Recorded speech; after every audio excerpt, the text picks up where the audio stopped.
Itu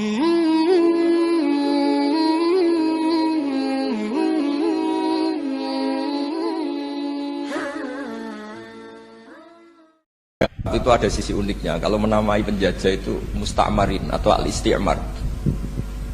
Isti'mar itu meramaikan dunia. Karena memang bangsa kita dulu itu ya aneh. Tapi nak sampean ngrasani teman-teman ya kualat itu mbah-mbah jenengan. Kita ini dulu memang ya agak aneh. Belanda itu sudah penjajah tapi sama buyut-buyut kita dipanggil Doro. Bisa kamu bayangkan kiai saat itu untuk mengingatkan masyarakat pentingnya melawan Belanda. Wong manggil Belanda saja Doro tuan. Terus kemudian kita berfatwa melawan Doronya. Jadi benahi ilmunya saja itu sak penggawean kira-kira. Jadi ngelola orang bodoh itu ya kangelan. Enggak dikelola itu bangsa kita, dikelola itu ya rodok goblok banget. Wong ngundang penjajah apa? Doro. Jadi itu PR besar. Tapi kiai itu punya seni untuk memberi penjelasan. Makanya di antara kelebihan ulama itu pasti warasatul anbiya itu di Fatona ada berkecerdasan. Cerdas itu seni mengelola pikiran manusia, itu namanya cerdas. Makanya saya berkali-kali kalau ngaji harusnya orang itu semuanya itu pengagum ilmu, jangan pengagum fakta, ini pengagum ilmu. Ya saya berkali-kali mencontohkan kalau anda suami yang miskin, nggak punya uang, terus pulang dimarahin istri karena tidak punya uang atau kerja tidak sukses, harusnya kamu bangga. Anda juga kan yang berteori kalau suami nggak becus itu pasti dimarahin. Nah, ketika menjadi fakta harusnya anda syukur bahwa ilmu anda itu benar. Jadi pas istri marah, wah alhamdulillah ternyata teori saya ini benar. Ini lucu kan, teori anda mengatakan demikian, tapi pas menjadi fakta anda tidak siap. Nah, begitu juga menyangkut penjajah. Belanda itu sudah maju, Eropa sudah maju, Indonesia negara yang terbelakang. Di mana-mana terbelakang itu menjadi objek penjajahan. Di mana-mana yang terpelajar itu posisi menjajah. Sehingga ulama adalah mengertikan yang tidak ngerti. Karena teori penjajahan pasti gitu, yang tahu menjajah yang tidak tahu, yang sudah modern menjajah yang belum modern dan seterusnya. Makanya awwalu hadzal-din itu al-ilmu. Makanya nomor satu itu ilmu, pengetahuan. Di sini pentingnya sampai Islam mewajibkan thalabul ilmi fardhatun ala kulli muslimin. Karena tadi bisa kamu bayangkan 350 tahun dijajah Belanda, kita manggil mereka itu Doro atau tuan. Kayak apa? Susahnya menggerakkan masyarakat yang cara pandang masih demikian. Yang kiai-kiai sudah berontak dibikinkan masjid di alun-alun, diberi otoritas beragama sehingga dikira Belanda ini baik. Padahal ini dulu ya niatnya menina bubukkan biar tidak ada pemberontakan. Walhasil singkat cerita, kiai-kiai yang sudah di Mekah termasuk Mbah Hasyim, beliau ketemu Muhammad Iqbal, ketemu beberapa ulama dunia, tahu bahayanya musta'marin tadi. Terus akhirnya kiai-kiai kumpul-kumpul fatwa resolusi apa? Jihad. Jadi ini mukaddimah sebagai pembenaran, sebagai setuju saya sama Kiai Julil Albab bahwa nomor satu itu jihad. Tapi jihad tadi pemaknanya harus utuh. Kalau kondisi perang ya perang, kalau kondisi stabil ya jihad untuk memajukan apa? Indonesia.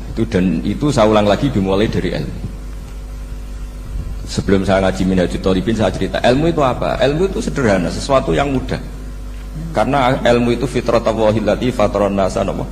Misalnya begini, saya orang miskin, nggak punya apa-apa, sudah nggak punya apa-apa, nggak punya jabatan, terus keluarga yang nggak pati loyal, mungkin istri ada ngidolakan kita, bahkan anak kita sendiri juga nggak ngidolakan kita. Itu kan sial-sialnya orang, anak kita aja nggak pernah ngidolakan kita.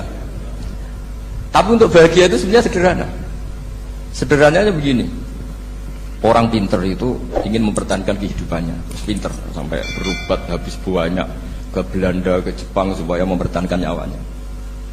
Nah, si miskin ini kalau dia setiap makan, ya Allah, saya dengan makan ini mempertahankan nyawa saya.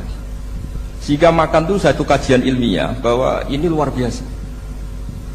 Bahwa orang punya alpat, punya uang 1 miliar, itu tidak mempertahankan sesuatu yang pokok, yaitu nyawa. Orang tidak punya alpat itu hidup, nggak punya uang 1 miliar hidup.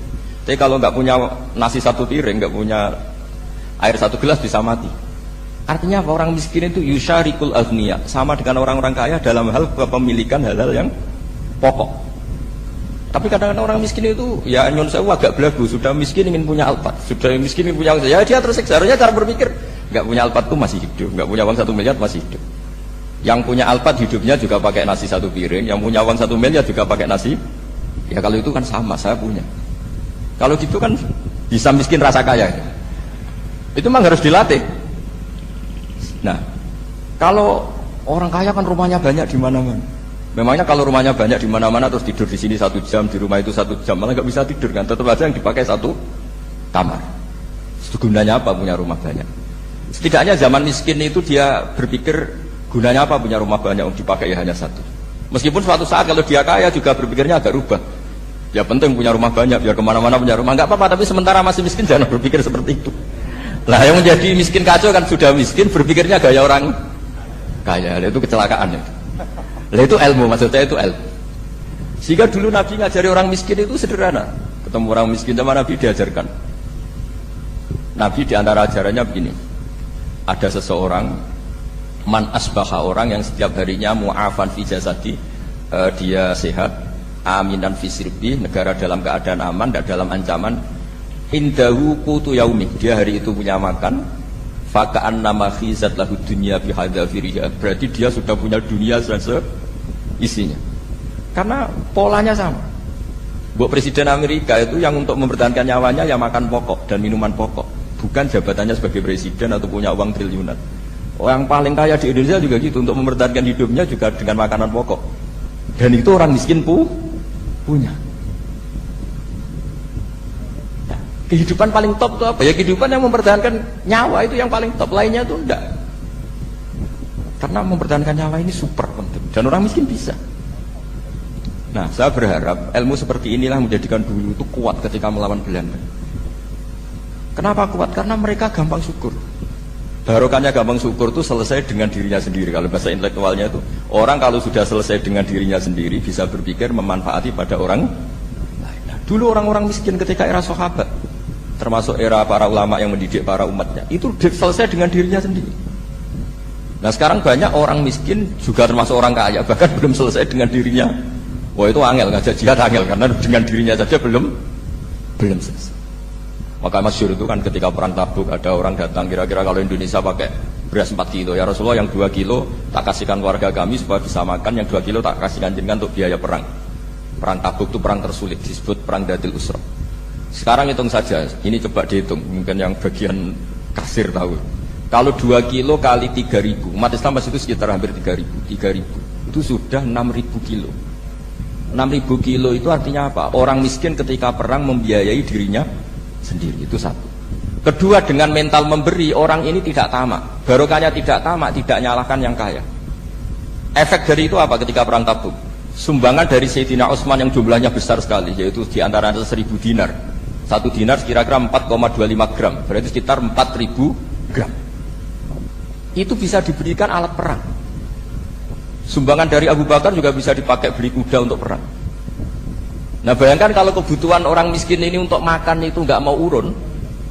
Wah saya miskin, nggak perlu urun, saya miskin dipakai alasan terus. Maka jumlah 3.000 ini akan mengurangi anggaran untuk belanja peralatan perang, karena untuk konsumsi orang miskin. Jadi itu kadang mangane tanduk itu kan repot. Wes miskin mangane tanduk, nak antri mo kan ribet. Artinya apa? Perang ini tidak fokus karena ngurusi konsumsi untuk orang-orang miskin. Nah, dulu zaman Nabi orang miskin pun semuanya heroik. Mereka dibantu gak mau, inginnya bantu. Sampai dicibir sama orang munafik. Apa gunanya sedekah 2 kilo? Perang ini perang besar antar negara. Pas itu mau perang melawan Romawi. Sampai orang munafik bilang alladzina almizuna almuttawiina minal mu'minina fi sadaqati walladzina la yajiduna illa juhdahum faskharuna minhum. Orang-orang munafik digambarkan Allah orang-orang yang mencibir sedekah kecil. Untuk perang besar kok sedekahnya hanya 2 kilo. Tapi yang mahal bukan 2 kilonya. Kalau ada 1 juta orang miskin menyumbang negara 20.000, itu artinya apa? Kita punya rakyat yang inginnya hubungannya dengan negara memberi. Tapi coba kalau kita 2 juta rakyat yang inginnya dari negara mendapat, pegawainya demo ya. Nah ini ajarannya Nabi yang luar biasa. Dulu Nabi itu bisa mendidik orang miskin pun bermental memberi. Nah barokahnya bermental mandiri ini mereka selesai dengan dirinya sendiri. Coba kalau mereka tidak bawa makanan sedikit ketika perang, mungkin kuda yang untuk perang, mereka berpikir, bu ini saja disembelih supaya kita bisa makan.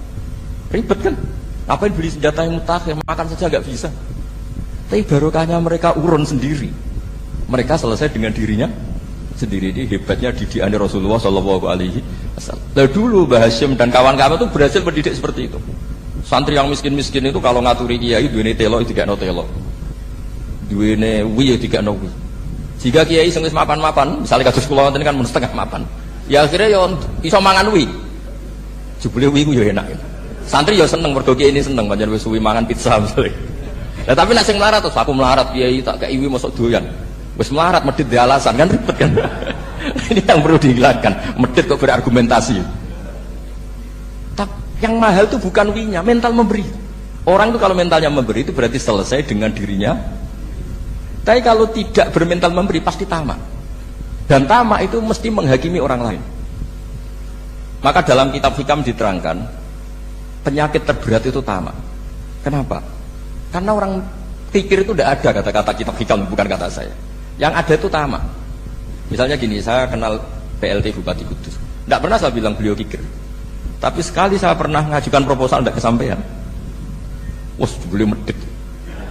Jadi saya menvonis medit itu sebetulnya ya karena punya keinginan tidak kesampaian. Coba kalau tidak, medit orang serap penting. Misalnya anak-anak muda sama orang-orang cantik di Jakarta, pernah nggak kamu bilang itu sombong? Enggak kan? Setelah kamu bilang, Mbak aku ingin kenalan mbak sampean, terus dia nggak mau, baru kamu bilang sombong karena keinginan kamu enggak. Nah, bayangkan kalau orang bermental tomak kayak apa bangsa ini. Nah, sahabat itu dididik oleh Nabi, tomak itu selesai karena keinginan mereka memberi. Sehingga Indonesia bisa merdeka begini itu barokahnya didikan ulama, semuanya ingin memberi. Dulu belum ada negara, tentara-tentara kemerdekaan kalau di kampung-kampung itu ya dibiayai donatur-donatur. Termasuk bahasa saya, bu saya dulu. Bu itu berapa ton aja beras untuk pasukan Hizbullah, pasukan TNI. Di Aceh ada Daud Berih, ada baca Berweh. Jadi baca aja kayak kira asap ada yang Berih, ada Berweh, saya juga gak tahu. Orang Aceh kalau baca Berih, nyumbang berapa emas untuk kemerdekaan Indonesia. Yang Kesultanan Jogja Legowo, Jogja tidak lagi negara tapi diberikan bagian dari Indonesia dan seterusnya. Nah, jadi semua ini barokahnya didikan Rasulullah SAW yang diteruskan para ulamanya bahwa nomor satu didik masyarakat itu bermental memberi apapun kecilnya ini selesai dengan dirinya sendiri. Itu kalau sampean nggak punya mental memberi nanti pulang dari Pemda, sok acaraan kabupaten berkata ini ribet itu. Awas itu, bar ngaji langsung lali berarti sampean. Sudah kalau nggak urun ini sudah luar biasa, nggak urun untuk berkat itu sudah luar biasa. Jadi itu yang makanya Nabi itu Quran dimulai wa mimma razaqnahum yunfikun. Quran mengajarkan bermental memberi yunfikun. Nabi berkali-kali ngulang al yadul ulya khairum al yadis sufla.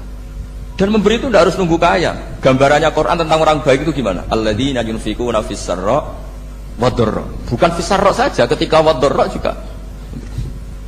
Saya pernah guyon sama orang kaya di Jakarta, dia uangnya miliaran, mungkin malah triliunan. Guyon sama saya, Gus saya ini sudah sekian bangun masjid di mana-mana. Saya ini berarti hebat. Enggak kata saya, enggak ada masjid agama tetap jalan kata. Karena di kampung-kampung sudah banyak masjid kata. Masih keren tukang becak kata. Kok bisa Gus? Sampai nyumbang masjid 1 miliar, itu masjid apa kata? Ya masjid-masjid besar. Nah itu paling dipakai kubah atau menara atau apalah yang tidak mendesak. Tapi kalau orang miskin, ngutangi orang miskin itu kalau nggak utang hari itu nggak makan. Kan nggak mungkin tukang becak ke utang ada bank atau orang kaya raya kan kenal saja enggak. Mesti orang miskin utangnya sama orang miskin. Saya kalau orang kaya utang Habib Bidin mesti mau beli Innova. Karena level orang elit, jadi utangnya itu beli Innova, aksesoris Innova, seri terbaru. Tapi kalau orang miskin sama orang miskin, utangnya itu beras untuk nyawa. Artinya apa? Kalau saya diutangi Habib Bidin untuk beli Innova, itu ganjarannya itu sekunder. Tapi kalau sesama orang miskin itu ganjarannya primer. Keren mana? Hutang-hutangannya orang miskin sama orang kaya. Satu menyelamatkan nyawa, satu menyelamatkan citra. Dia baru sadar, ternyata orang miskin lebih hebat ketimbang saya, lebih hebat tapi tidak usah ditiru kata saya. Cuma dia menjadi tidak sombong sekian miliar yang disumbangkan ke masjid karena dia menjadi tahu ternyata itu tidak bang. Nah kecuali masjid-masjid yang kamu nyumbang memang masjid perintis di daerah-daerah yang belum ada masjid. Kalau masjid-masjid besar itu kan kadang kebutuhannya sudah selera, bukan pokok. Nah saya ini cerita ya, jadi supaya orang tahu lah. Zaman Nabi itu orang sudah selesai semua dengan dirinya sendiri. Jadi maksud saya Islam nggak apa-apa tanpa masjid itu masjid yang sudah sifatnya selera. Indonesia kan masjid sudah sifatnya selera semua. Yang dikatakan masjid pokok kan yang dipakai sholat bisa, dipakai alat sesuci bisa. Tapi kalau sudah selera ya pondasinya harus begini, lampunya harus dari kristal, terus kubahnya itu sudah selera. Nah rata-rata sumbangan yang miliatan itu kan sudah ke selera. Sementara orang miskin utang-utangan sama orang miskin untuk menyelamatkan apa coba? Nyawa. Artinya para orang miskin jangan kecil hati, wah saya sudah kok hanya 2 kilo, tapi 2 kilo nyawa. Dan itu pahalanya luar. Nah ini ilmu asal. Nah Kia itu berhasil seperti itu sehingga orang-orang miskin dulu tuh rumah tentara itu ya nganggo ui, nganggo telo, bahkan ada yang pakai apa itu Pak Hartopo itu pisang itu, arasnya pisang itu, gronggolnya pisang sudah dipakai saja Pak tentara. Tentara di mana-mana bisa makan. Coba kalau yang ngamal yang kaya tok itu tidak cukup. Tapi barokahnya yang miskin juga ikut ngamal itu cukup karena yang miskin itu mayoritas. Jadi didukung kaum miskin itu pasti menang lah kan kira-kira gitu. Karena di mana-mana orang miskin itu banyak.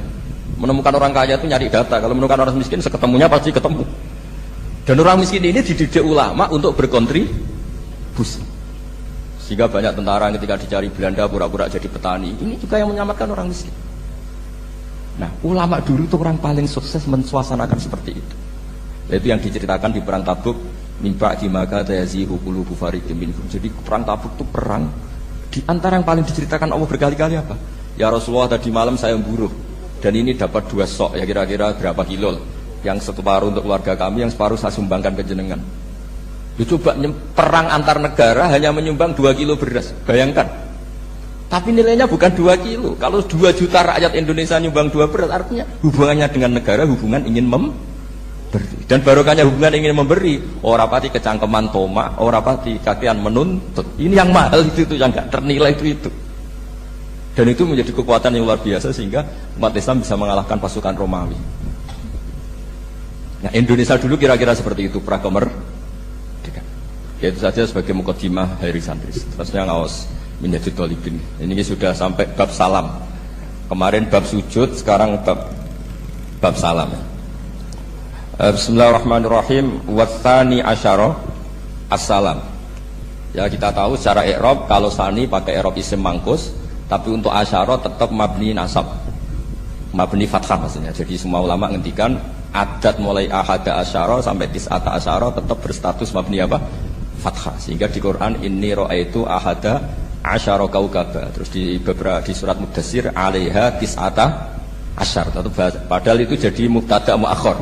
Berarti 'alaiha itu tetap ngatasin roko tis'ata asyara utawi 19. Tetap bacanya bukan tis'atu asyarin tapi tis'ata asyara. Jadi kita tahu secara hukum nahwu adat mulai ahada asyara sampai tis'ata asyara itu mabni apa? Fathah. Cuma khusus sani asyar yang saninya ini berstatus mangkus karena ada yaknya itu. Wasani asyar assalam wa aqalluhu assalamu alaikum wal asoh jawazu salamun alaikum. Qultu al asoh al mansus la yujzi'u. Jadi ulama itu ya lucu. Yang satu bilang al asoh boleh salamun alaikum tanpa al. Tapi kata Imam Nawawi al asoh harus assalamu alaikum. Sama-sama diklaim sebagai kaul paling apa? Asoh. Karena seperti kita tahu dalam bab fikih perkhilafan ulama itu rahmat. Ya saya ulang lagi, perkhilafan ulama itu rahmat. Contohnya ya ini, saya ulang lagi ya. Nomor 11 itu. Wasani asyar iku assalamu. Ya terus di sini disebut wa aqalluhu iku assalamu alaikum pakai al assalamu alaikum. Wal asohu te kaul sing asoh iku jawazu salamun alaikum olahe nglafatno salamun alaikum. Terus kultu Dewi Imam Nawawi al asoh al mansus la yujzi'u wallahu a'lam. Jadi menurut Imam Rafi'i boleh salamun alaikum tidak pakai apa? Al. Itu juga diklaim sebagai al asoh. Tapi menurut Imam Nawawi yang al asoh harus assalamu alaikum, tidak boleh salamun alaikum. Terus wallahu a'lam wa annahu la tajibu niyatul khuruji. Jadi ketika Anda salam tidak harus niat keluar dari apa? Salat. Dengan kamu salam berarti otomatis keluar dari apa? Salat. Nah ini menjadi problem menurut pemikiran banyak ulama karena ketika masuk salat harus niat masuk salat. Karena ketika kita takbir kan bisa takbir demo. Ya kan? Kan macam-macam kan? Makanya untuk membedakan itu kan niat. Memang ini kata ulama bukan kata saya. Sekedar melafadzkan takbir ini kan Demo ya takbir, kamu kagum sesuatu juga takbir. Orang Indonesia itu kadang orang nggak sholat pun bilang subhanallah, memang sudah jadi bahasa nasional. Kalau kaget tuh bilang, saya punya kenalan Cina itu kalau punya uang ya mohon alhamdulillah. Tak tanya kok bilang alhamdulillah. Orang-orang Islam tuh kalau seneng bilang alhamdulillah. Yang ribet itu kubu sebelah. Kalau orang NU mau layasol itu malah tanya, Gus itu doa orang makan. Kok bisa? Biasanya orang NU kalau makanan sudah keluar mau layasol, ribet. Aduh repot itu. Jadi kadang-kadang wiridan itu sudah jadi bahasa nasional. Jadi Cina orang nggak sholat tuh kalau punya uang ya bilang alhamdulillah. Kadang orang yang nggak sholat tuh tanya, ya ribet. Makanya ulama itu berdebat. Lafaz-lafaz seperti ini itu apakah wiridan apa adat? Nah untuk membedakan adat dan yang lain maka dibutuhkan niat. Makanya Allahu Akbar harus niat untuk masuk sholat. Nah normalnya salam juga harus niat keluar sholat. Biar karena masuknya niat ya keluarnya harus niat. Itu menurut sebagian ulama. Tapi sebagian yang lain enggak lah, kalau selesai tidak perlu niat. Tapi tadi sebetulnya ada problem. Jangan-jangan salam ini salam adat. Kebetulan ada temannya masuk terus bilang assalamualaikum, nanti temannya jawab waalaikumsalam. Itu ada kisah nyata. Ini memang naif betul. Ada orang alim sholat. Nah, ketika ada yang mau lewat itu kan dihadangi begini ya. Jadi dihadang gini ya, itu bibin. Yang lewat itu karena saking nggak pernah yang ngaji malah tidak salaman. Kagetnya bukan main itu. Ada orang sholat, ada orang mau lewat, kan kesunatannya dihadang begini. Sisi ini santai saja malah nggak ada salaman. Terus ribet, ngadepi orang nggak tahu itu ribet. Ya tambah bingung kan, diliwati saja bingung, apalagi sekarang diajak salaman. Kan memang nggak sambung, kulturnya itu nggak sambung. Nah, itu kalau memang bilang assalamualaikum terus pikir kamu waalaikumsalam. Ya ribet, memang ngadepi orang tidak tahu itu ya ribet. Makanya ya agama ini, ngelola agama ini memang. Nah barokahnya ngaji fikih itu beginilah, saya sering cerita. Misalnya kita hafal fikih, takbir itu wajib, rukun. Tapi bentuk ngangkat tangan itu sunnah. Itu barokahnya Masya Allah. Andai kan kita menentukan kaifiyahnya, mungkin kita sok suci. Itu pernah ada peneliti cerita ke saya, Gus saya itu orang NU itu pusing, dan terlalu semangat, Allahu Akbar. Apalagi yang was-was, wah itu semangatnya Masya Allah. Malah ada yang tanya, itu takbir berkali-kali itu madzhab apa? Jadi orang was-was cobalah bertobatlah itu, jangan sampai jadi madzhab baru. Kalau yang was-was orang bodoh gak masalah, coba kalau dia orang alim alamat, nanti muridnya juga niru, oh ternyata takbir yang satu 3 kali itu. Oh ternyata takbir yang satu 7 kali. Itu kalau dia jadi imam, kalau dia jadi makmum nyampai ini pinggir, sampai pinggirnya takut kan bulan-bulan ini. Ada yang kayak orang nggak punya uang, Allahu Akbar tangannya diangkat separuh saja enggak. Itu kan, tapi itu enggak ngefek di Indonesia karena dari awal kiai-kiainya ngajarin ngangkat tangan itu nah caranya juga agak ditentukan, terserah kamu. Begitu juga posisikan tangan itu juga sunat. Sehingga kalau sampai ke Turki atau kemana-mana itu ada yang kayak orang baris, ya kan? Habis takbir ya sudah. Ada yang sendakapnya beda-beda. Ada yang nutupi iga yang hilang katanya sampai ini. Ada yang santai begini, pokoknya nggak jelas. Sehingga itu kalau di militer ini ada Pak Dandim itu juga bingung ini nggak protap ini kan. Tapi kalau di fikih itu memang kalau sekali nggak diwajibkan terserah masing-masing. Ada yang kayak orang baris, ada yang sendakep begini katanya apa nutupi iganya yang hilang. Ada yang sambil rasa-rasa macam-macam. Tapi barokahnya ilmu fikih itu diputuskan memang dari awal tidak wajib. Yang wajib itu takbirnya. Maka duduk juga begitu, meskipun kita sepakat duduk tahiyat ula namanya iftiros, duduk tahiyat akhir namanya tawarruk. Itonis kita hukumi sunnah. Carudin kok ada sohat solatu seperti kemarin di Minhajul Talibin. Dengan duduk gaya apa saja, sholatnya tetap. Sehingga kalau kita di Arab, misalnya pas haji, orang Arab itu memang ya agak kacau. Orang Indonesia itu kalau sholat duduk itu kan memang benar-benar sakit. Sakit sudah agak mau mati itu benar-benar sholat baru duduk. Orang Arab itu enggak. Sholat duduk pakai kursi, soft itu nggak ada orangnya, ada kosong itu jalan kaki, kursinya di bawah. Membawa kursi kuat, sholat duduk. Kalau orang Jawa kan, saya juga iskal, orangnya lalu bawa kursi kuat pindah-pindah tapi kok sholatnya. Kalau orang Jawa agak kebayang, kalau sholat duduk emang bener-bener sakit. Terus saya pernah ditanya lagi sama orang, Gus di Mekah itu kok banyak orang bawa HP, kalau ditelepon diangkat soli, itu madzhab apa? Madzhab geblek terus. Tapi ini kan orang Arab, kan seakan-akan terus mewakili internasional kan karena pusat banyak tuh. Ditelepon digoleki telepone wong sak akeh golek ini tok wis kangelan ya kan. Warang ketemu soli pate. Nah, kita akan diajarin di Indonesia kalau itu membatalkan apa? Salat. Jadi ribet.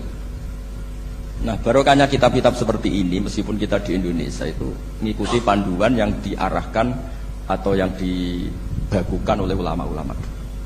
Nah, Indonesia itu makanya berkah. Saya sering ketemu ulama Mekah itu kalau muji haji Indonesia luar biasa. Bukan sekedar sopannya. Memang cara hajinya itu nyari kaul yang disepakati itu sah. Karena memang dilatih KBIH, dilatih Kemenak, masih dilatih kiai setempat. Meskipun niatnya ya kadang nggak baik. Saya pernah tak tanya, kenapa kamu latihan haji sebegitu? Kalau sholat kok enggak, sholat gak sah gak apa-apa, Gus gak bayar, ini haji. Oh, ternyata. Dia itu sholat bedino ratau kursus baik kulon. Bareng apa kaji oleh takok tenan, tak takok. Oh, sholat dia ratau takok, nak kaji kok takok. Nak sholat rasa gak iman, Gus gak bayar, ini haji. Wah, sebenarnya kurang ajar kata saya. Jadi ternyata sekarang terkuak. Kenapa orang-orang awam tuh kalau kaji kok semangat belajar? Semangatnya sama dengan sholat apa di bawah haji jauh sholat itu? Berpuluh-puluh tahun sholat itu dengan gaya yang nggak ada perkembangan. Tapi haji pisan langsung keren. Ternyata karena bayar ya. Apa perlu ditiru sholat harus bayar supaya ini supaya. Ya itu alasannya itu. Nak haji rasa berat Gus, apa? Bayar Gus. Nak sholat rasa kok nggak bayar wae maksudnya. Padahal kalau kita ngikuti as-sholat imaduddin, sholat dengan haji itu afdal mana? Afdal sholat, harusnya lebih serius belajar sholat ketimbang belajar haji. Tapi setahu saya nggak ada kan KBIS itu, kelompok bimbingan ibadah sholat.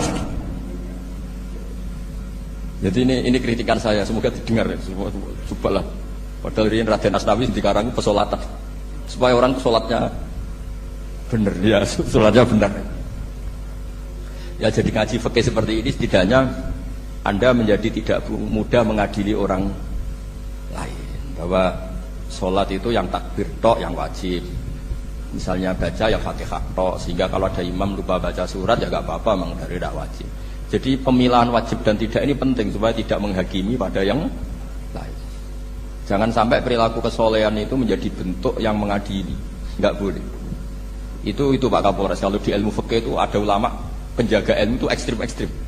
Dulu ada sahabatnya Nabi namanya Jabir bin Abdillah, ini ada di kitab Bukhari, di kitab sholat.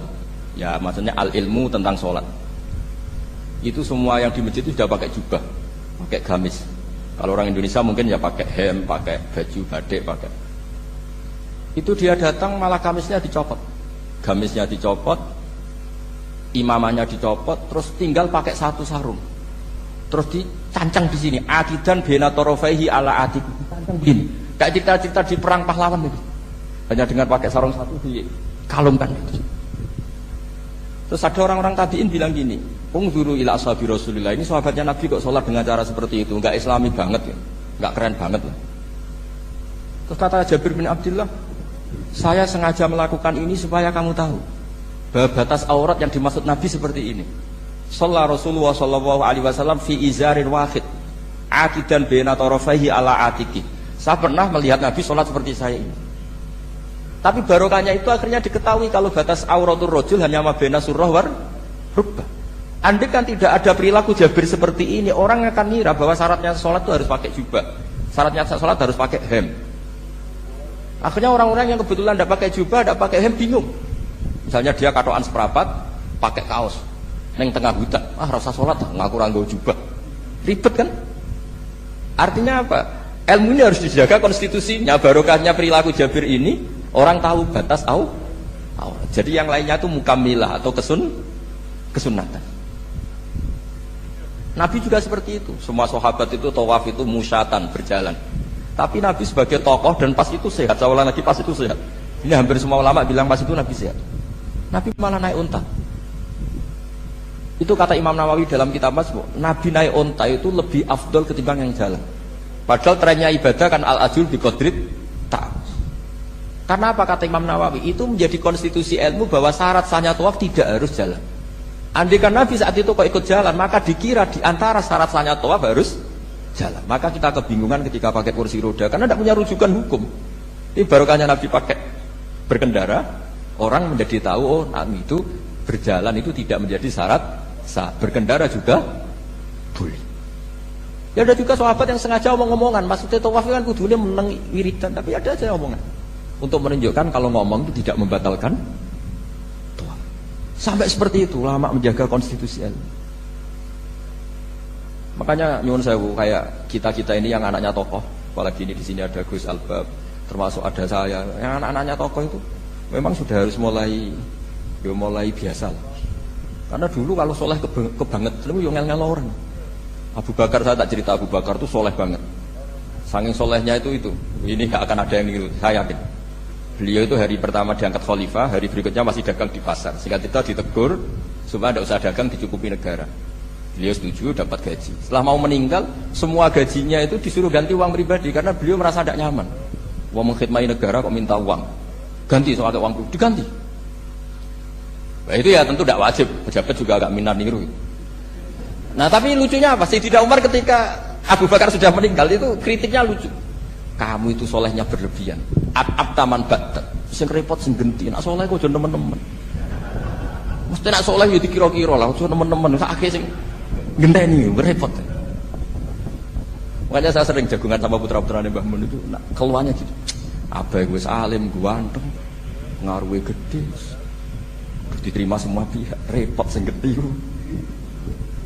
Mengenai kalau khusnudon anak kiai ke pas-pasan pun mesti ikut dianggap strategi dengan cara seperti itu. Loh iya loh, kalau misalnya kita hanya Kapolres itu anak kita kan bisa Kapolda. Tapi kalau kita sudah Kapolri itu anaknya juga jadi Kapolda, belum kayak bapaknya kan. Jadi Kapolres belum kayak. Tapi kalau bapaknya hanya Kapolres kan anaknya masih gampang lah nanti Kapolda sudah ngelangkai kan. Jadi kadang-kadang itu artinya ulama dulu itu hebat cara. Makanya kamu jangan kaya-kaya banget, jangan sukses-sukses banget. Kasihan anak kamu nanti ini. Kasihan deh. Makanya sebenarnya jadi kiai itu yang ingin bener-bener banget, tapi sakit santriku lah kira-kira. Ini bukan justifikasi, tapi ini cerita saja cerita. Jadi di antara makalahnya Sayyidina Umar yang terkenal itu komentar Abu Bakar tuh at-abta man ba'dak. At-abta ngel-ngel no sira man ing wong ba'daka sausti sira. Kowe iku terlalu bener sing repot aku iki penggantimu. Enggak aku maksa soleh tetep aja kayak Abu Bakar. Maksa soleh nek kayak gue nak soleh kira-kira lah teman-teman gitu. Gantinya. Ini cerita ya jadi saya mohon. Nah, barokahnya itu juga kesolehan yang massal itu diakui oleh ulama. Termasuk begini misalnya nyuwun sewu, Nabi itu menyebut kesolehan itu ya termasuk wa fi buti ahadikum sedekah. Kowe ngloni bojomu ya sedekah. Ayat ti ahaduna sahwatahu wa walahu ajrun. Masa urusan gitu dapat pahala ya Rasulullah? Jawabnya Nabi enteng. Ali salawatu aha fi haramin akana alaihi wisrun. Kalau dia begitu sama selain istrinya kan dosa. Berarti kalau sama istrinya ibadah, tidur ya ibadah, kumpul istri ibadah, bercengkrama sama keluarga ibadah. Akhirnya ulama bikin satu hukum yang luar biasa. Di antara hukum yang di kitab usul fikih itu begini. Mubah itu tidak ada. Itsmamin mubahin illa wa yatahaqqaqu bihi tarku haramim ma. Fa'il zamu minas sukun tarkul qatli wa minas sukut tarkul qadzaf wal ghibah. Sehingga kita ulama misalnya melihat orang kampung sekatokan seperapat ning omah ngomel mbek bojone, mbok ngomel mbek anake, ini luar biasa karena tidak di diskotik, tidak di tempat-tempat yang seperti itu. Ana wong ning omah nglamun rokokan terus delok tikus liwat misal. Lumayan ra delok gambar porno. Itu ada ulama yang berpikir itu karena tidak ada sesuatu yang mubah kamu lakukan kecuali saat itu Anda meninggalkan keharaman. Makanya kata ulama mubah itu tidak ada karena saat melakukan mubah artinya Anda tarkul haram. Wa tarkul haram wajib, berarti fal mubah wajib. Sehingga ulama misalnya sampean turu mulai barisan nanti subuh, hadza taraka zina wa taraka sariqah wa taraka kadza wa kadza. Semoga malaikat pakai usul fikih itu. Nah, kalau malaikat pakai usul fikih itu kamu tidur habis isya sampai subuh hadza tarakal ma'asi kasirah. Lah yang ribet kalau malaikatnya bagian khusuk. Hadza tarakat tahajud wa tarakal witra wa tarakal itu ribet itu. Nah, kita semoga malaikatnya yang percaya pendapat tadi. Jadi ada dua pandangan, ada ulama mengatakan mubah itu tidak ada karena tidak ada orang yang sedang melakukan mubah kecuali saat itu pasti meninggalkan keharaman. Makanya ini sirinya kenapa dulu kiai-kiai top itu sering jagungan. Orang tahu semua lah, Mbah Zubair seneng jagungan, dulu Mbah Tur ya sering jagungan di depan Masjid Menara. Karena ingin mensuasanakan bahwa untuk menikmati hidup itu tidak harus dengan keharaman. Jagungan mbek kanca ya seneng, gejol-gejolkan mbek kanca ya seneng. Ini anggap saja perlawanan terhadap supaya tidak nikmati maksiat. Wa qutbu hadaddin al-istidad bil mubahat, kata Imam Ghazali. Inti beragama ini adalah nikmati sesuatu yang dihalalkan oleh Allah Subhanahu. Coba ketika orang lain bisa nikmat kalau harus ke tempat-tempat maksiat, kamu cukup nikmat ketemu konco gejol-gejolkan zaman mondok podo melarate, terus diterusno saiki yo jek melarat atau cocokan melarat itu kan keren loh, keren. Sisi tok diusir mertuane, tok diusir IP ini terus cocokan. Ndak kowe piye Kang, gak apa-apa sabar kabeh kodok kodar wae yo Kang. Wah itu ibadah yang luar biasa. Mergo ridho sama kodok nah macam kiai pas-pasan naik kan. Tapi ya jangan lihat tarokal witro wa tarokat tahajud, tapi kamu juga harus lihat tarokal dahab ila nikla wa tarokat dahab ila mahalil mak. Ya mbok yo sekali-kali muji orang susahnya apa sih? Suudzon itu dikurangi, sekali-kali muji orang lah. Jadi kalau ada orang tidur handa tarokal maasi, alhamdulillah. Meskipun ya rada damu sidik tarokal maasi wa tarokat taat. Ya sudah lah gak apa-apa lah tapi. Nah di sini terus kualitas. Nah, dengan cara itu Anda bisa membaca Quran secara fasih. Wa min ayatihi manamukum billaili wan nahar. Kenapa sekedar tidur kok dianggap wa min ayatihi? Di mana-mana ayat itu kan hal-hal yang luar. Ini tentang tidur saja kok dianggap ayat. Itu bisa dimaknai keren kalau Anda pakai kaidah usul fikih, yaitu dengan tidur berarti Anda meninggalkan sekian maksiat. Sehingga disebut wa min ayatihi manamukum billaili wan nahar. Nah, saya berharap konstitusi seperti ini jalan terus. Ya saya baca ya sampai salam selesai. Wa akmaluhu assalamualaikum warahmatullahi marroten yaminan wasimalan. Multafitan fil ula hatta yura khadduhul aiman. Tapi itu hanya akmal ya. Jadi ukuran paling sempurna kalau salam itu melengak ke kanan sampai dengan pengandian ini bisa dilihat dari belakang. Tapi tetap saja itu ukuran apa? Akmal, tidak menjadi syarat sah. Jadi ya sampai melengak gini sampai kira-kira terlihat dari apa? Belakang. Tapi ukuran itu tetap akmal hatta yura khadduhul aiman. Wa fisaniyah satruse alisa terus nawiyan assalam alaman an yamini wa yasari minal malaikati. Dia meniatkan salam itu kepada orang-orang di sisi kanannya mulai malaikat dan manusia dan jin. Wayan wil imamu assalama alal muqtadin wa hum arradda alaih wa hum yanwauna napa arradda alaih. Jadi wahum yanwuna arradda alaih. Jadi imam niat salam untuk makmum, makmum niat membalas salamnya apa? Imam. Tapi itu saya ulang lagi hanya akmal. Terus asal isya asar tartibul arkan kama dzakarna. Jadi pentingnya, jadi jangan kira terus ngaji kalau wasunanuhu wa akmaluhu tidak penting, itu penting sekali. Barokahnya status akmal dan sunnah ini kita tidak mudah menvonis orang lain karena kita tahu ibadah itu hanya berstatus sunnah. Coba kalau nggak ada ketentuan itu, kita akan mudah menyalahkan orang. Salam kok orang melengak blas itu sholatnya sah atau orang? Padahal dari awal melengak itu statusnya hanya sunnah. Kemudian untuk penutup supaya ini clear ya, saya pernah baca di Syarah Bukhari yaitu Fathul Bari. Nabi itu kalau setelah salam itu mukbilan biwajihi alal hadirin. Jadi Nabi langsung menghadap ke timur, nantikan Indonesia menghadap langsung ke timur. Tapi uniknya para syurahul Bukhari itu menganggap itu tidak satu sunnah yang tidak jadi satu sunnah yang permanen. Tapi kata para syurahul hadis, siapapun boleh melakukan gerakan yang bisa memaklumatkan kalau sholat itu selesai. Saya ulang lagi ya, jadi Nabi menghadap ke timur kalau di konteks Indonesia itu sebagai bentuk maklumat, ini loh sholat saya sudah. Karena takutnya apa? Orang yang dari jarak 2 kilo 3 kilo ingin makmum sama Nabi. Andai kan Nabi tidak menghadap ke timur, tetap posisi seperti sholat menghadap ke kiblat, maka orang dari luar mengira Nabi fi sholatin. Ya, Nabi masih dalam. Bahayanya apa? Kalau orang ini langsung takbir, usolli fardhu zuhri, misalnya makmuman, ternyata Nabi sudah sholat. Berarti sholatnya enggak sah. Kenapa? Irtibatus sholat atau robtus sholat biman huwa laisa fi sholatin. Dia menggantungkan sholat dengan orang yang sudah tidak, dan itu bahaya sekali. Masa kamu sholat, makmum sama orang yang sudah tidak. Nah semenjak itu terus ada aturannya ulama, siapapun yang jadi imam harus memaklumatkan diri dengan cara apa saja supaya menunjukkan kalau sholat itu selesai. Makanya adat kiai-kiai kita tetap menghadap kiblat tapi namanya astagfirullahaladzim. Itu sebetulnya memaklumatkan Lho nek niat banter nyentak pangeran usah istighfar gianer ngono. Gak sopan blas. Astagfirullahaladzim. Itu sebetulnya itu memang maklumatkan iki lho jong salat wis bar. Nek kowe ape makmum masbuk sing ijek salat atau makmum aku gitu. Sada yang separuh-separuh ya tidak madhep wetan, madhep kulon, madhep ngalor. Itu ya sedengan maksudnya sedengan. Karena memang kata Surahul Bukhari butuh itu apa?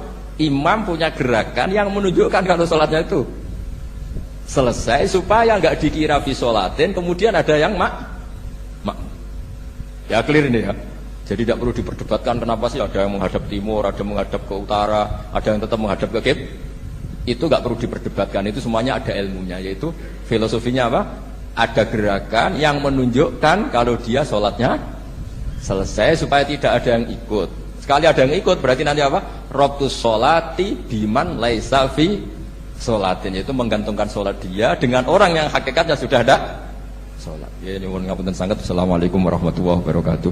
Baca kitab teksnya Mbah Hasyim. Bismillahirrahmanirrahim. Alhamdulillahirabbil alamin wassalatu wassalamu ala sayyidina Muhammadin asyrafil mursalin wa khatamin nabiyyin wa ala alihi at-thayyibin wa ashabi at-tahirin ajmain amma ba'du.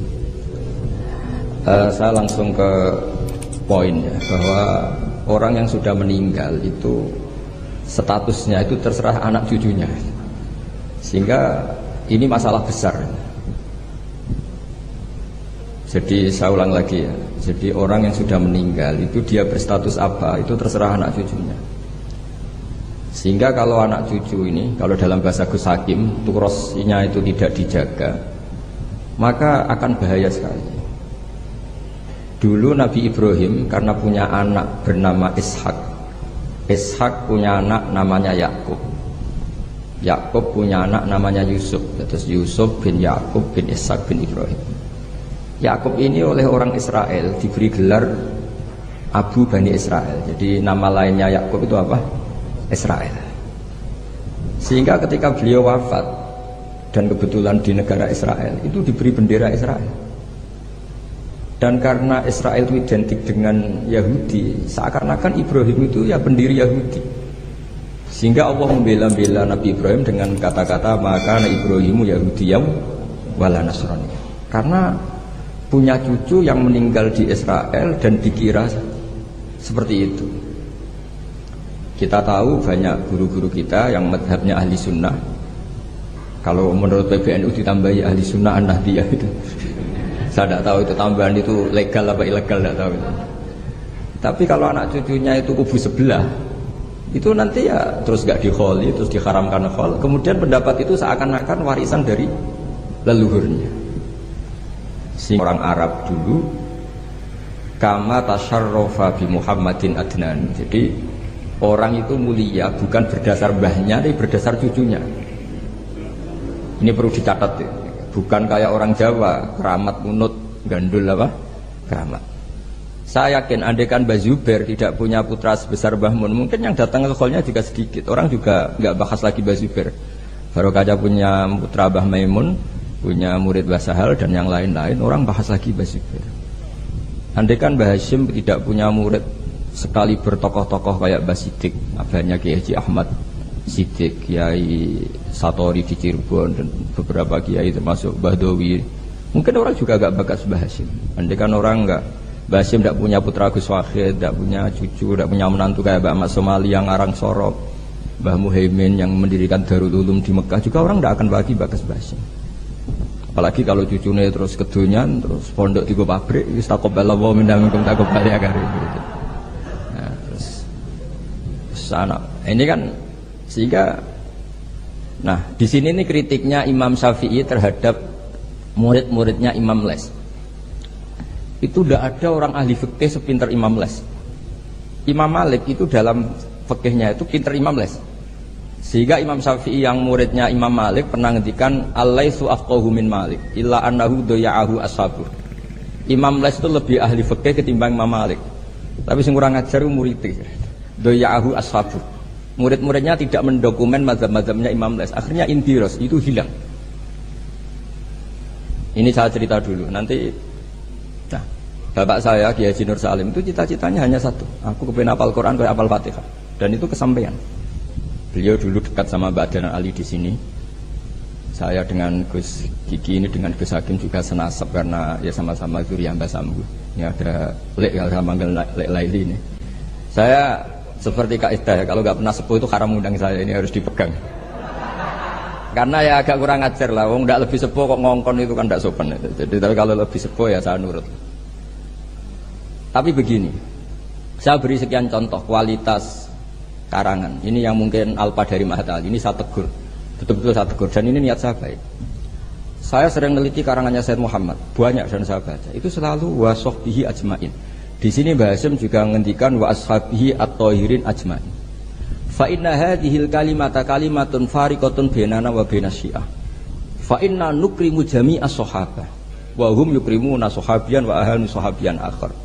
Itu harus disarai, jangan menjadi monoton ajmain. Sabilud dumu'i sabilun murih tanahada ya sahi kay tastarih wa